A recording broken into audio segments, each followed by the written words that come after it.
মরণ বাংলাদেশ। আমরা বাংলাদেশের মানুষ, আমাদের নেত্রীর কাছে তিনি আমাদেরকে ঋণী করে রেখে দিয়েছেন। ইনশাআল্লাহ আগামী 12 তারিখ আমরা চেষ্টা করব ধানের শীষমাকে ভোট প্রদানের মাধ্যমে আমরা সেই ঋণ শোধ করার। এরপর যে আপনাদের সাথে বক্তব্য রাখছেন আজকের দোয়া মাহফিল অনুষ্ঠানের সভাপতি দৌলতপুর থানা বিএনপির বিপ্লবী সভাপতি জনাব মুজিবুর রহমান।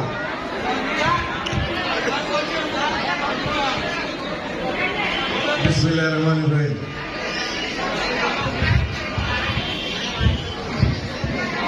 আমি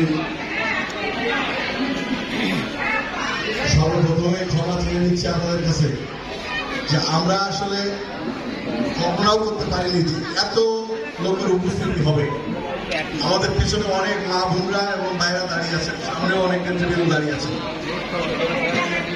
যাই হোক, আজকের এই দোয়া মাহফিলের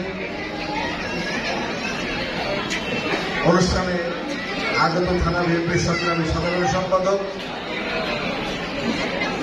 শেখ ইমাম হোসেন, সাংগঠনিক সম্পাদক মতিউর রহমান নিতুল, জাসাসের সম্মানিত আহ্বায়ক নুরুল ইসলাম বাচ্চু, মহানগর যুব দলের যুগ্ম আহ্বায়ক সোহেল, আমাদের মাঝে উপস্থিত আছেন 1 নম্বর ওয়ার্ড বিএনপির সংগ্রামী সভাপতি বেলায়েত হোসেন, সাধারণ সম্পাদক মাইনুল ইসলাম, 4 নম্বর ওয়ার্ড বিএনপির সংগ্রামী সভাপতি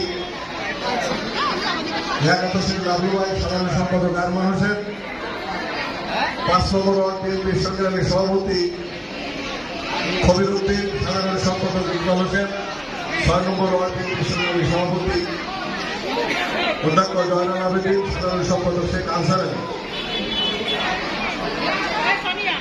স্বেচ্ছাসেবক দলের সংগ্রামী আহ্বায়ক